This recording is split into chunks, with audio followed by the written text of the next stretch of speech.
check. So I just watched The Life Aquatic with Steve Zissou. So this came out in 2004. It was the early to mid-career of Wes Anderson, Hollywood's favorite hipster. Wes Anderson is an interesting cat, definitely. Every time he shows up to the Oscars, he's got some quirky suit on. I think the best word to describe him is, in fact, quirky. He's a very, very quirky guy. What are my thoughts on Wes Anderson in general? I don't love him as much as most, but I definitely respect him as much as everyone else. I think he's got his distinct style, and it's fun to watch him use that style. The problem I have with Wes Anderson is that he's got the same box of toys, and he usually draws from the same bag of toys. And I would like to see him step out of the wheelhouse just a bit more. If you look at someone like Scorsese, I know it's like a pretty high bar to compare someone to, but with Scorsese, you think of trademarks, fast dialogue that's very cuss heavy, those winding camera shots and all that stuff.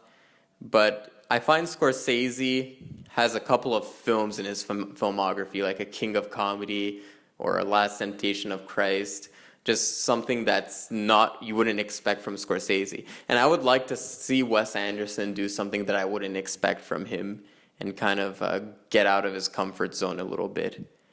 But as far as The Life Aquatic of Steve Zissou goes, let's talk about that movie. So it follows Bill Murray's character, Steve Zissou, who's a marine biologist of some sort. He's also a documentarian. And while filming his first documentary, a infamous shark kills his best friend. And he's trying to make a follow-up documentary in which he seeks out revenge for his friend by killing the shark. Along the way, he is reunited with his estranged son, played by Owen Wilson, and he also meets up with Cate Blanchett, who is the subject of a love triangle there. So, kind of weird. You got the dad and the son hitting on the same girl who's pregnant. Yeah, looking at it, it's a little weird, but when Wes Anderson does it, it's playful and it's not creepy, so people don't mind as much. So, who am I to judge? All right, I'm gonna say it off the bat, this is my favorite Wes Anderson movie. I think it's by far his most creative one. I think he takes the biggest risks in this movie, and I think they pay off. The script itself, I think, is his funniest script as well. There's some great lines in there. And I saw the film a while ago, and I just rewatched it. And I was surprised to see Noah Baumbach's name in the credits as a screenwriter. Noah Baumbach wrote Marriage Story just recently. So it was kind of cool to see his name pop up in the end credits, and it made sense. The dialogue is very sharp, is very witty. I like the way the characters interact with one another. There's a good dynamic going on. Bill Murray, fantastic performance. Bill Murray is one of those rare comedic performers that his shtick kind of never got old. You look at someone like a Jim Carrey, and you're like, okay, it's kind of getting old. I can't remember ever feeling like that with Bill Murray, and I think it's because he balances his dramatic work and his comedic work just perfectly. He'll do like Lost in Translation or Dead Flowers and stuff like that, but then he'll also throw in like something like a Zombieland and a Garfield every once in a while. But hey, what you gonna do? You gotta put food on the table, little Billy boy. All right. So yeah, Bill Murray plays Steve Zissou. He's this really quirky character. He plays basically Ed Wood, very passionate, a little selfish, a little dickish at times, but you're with the character and you're on board for his journey just because he loves what he does. And for better or for worse, it leads to many incidents. But you love the guy. It's Bill Murray. You can't hate Bill Murray. You know. Um, the rest of the cast is good too. Owen Wilson and Kate Blanchett are good as well, and you get the Wes Anderson regulars, the Jeff Goldblums. Yeah, Fish. That was. Oh boy, that's not a good impression there. Whoa. Yeah, an impressionist. I am not.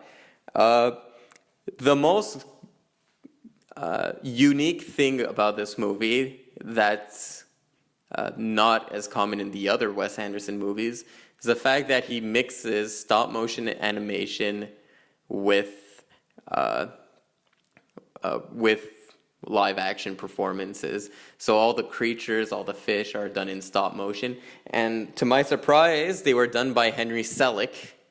Henry Selick is the director of Coraline, Nightmare Before Christmas, etc., James and the Giant Peach. And I got that little Tim Burton-ish vibe from the stop motion. It was like... But unlike his previous movies, the stop motion animation wasn't done to be creepy. It didn't have that creepy quality. It had more of like a fantastical, awe-inspiring quality to it, and that's what I really enjoyed. I feel like had this movie had real life fish and real life creatures, it wouldn't have been as interesting. But the fact that it's stop motion, you can do much more with it, and yeah, it allowed for some great moments, I find, especially in the finale of the film where they're going into deep undersea and they're looking at different fish pass by. It's a very beautiful movie to look at, not only from a special effects standpoint, but also from a cinematography standpoint. And there's this beautiful shot that I'm thinking of in my head where Owen Wilson and Bill Murray are in an argument and they're walking in different rooms of the ship. And the camera's just following them, and it feels like very stage-like. You're following the characters as they go one room to the other. And I looked at the behind the scenes after the movie, and they actually made a life, basically like a giant ship where the characters would act in it. That's the kind of thing you just don't see nowadays, you know? Like a giant set like that. I don't know. You don't get the same effect with green screen, that's for sure. Yeah. Kind of depresses me. Yeah, what you gonna do? Yeah, so that's basically all the positives I have with the movie. Overall, I think it's a fantastic movie. If I had to give one criticism, I find the plot itself a little unfocused. It kind of goes one way, and then they go on this side mission and you kind of forget what the plot is trying to do, and then there's a couple of side missions that get forgotten, and then you go back to them and you get a little lost at times. But I don't think the movie is as much about the plot as it is about the character and the style anyway, so I'm more forgiving of that. Oh, I forgot to bring up Willem Dafoe's in this movie, and Willem Dafoe's one of my favorite actors, and he's hilarious in this movie. So he starts off as this tough guy, like a tough German guy. He slaps Owen Wilson in the face. He slaps him in the face, and then Owen Wilson slaps him in the face later in the movie, and he starts crying. And then there's that part where Bill Murray was like, oh, you're going to be in the B team, and he starts crying like, I'm tired of being in the B team. So that was funny. I liked that too. Every character in the film was funny. Everything served its purpose well. The ending was definitely fitting, and I liked it a lot. Scorsese, at the time of this movie's release, maybe a bit earlier, maybe a bit later, said that Wes Anderson was his someone to look out for. His most... he thought was the most interesting director working at that time, and I can definitely see why he has that opinion. Overall, yes, just solid movie. What do I give it? Ratings. Going 9 out of 10. So yeah, Life Aquatic with Steve Zissou. Go watch it. It's a good one.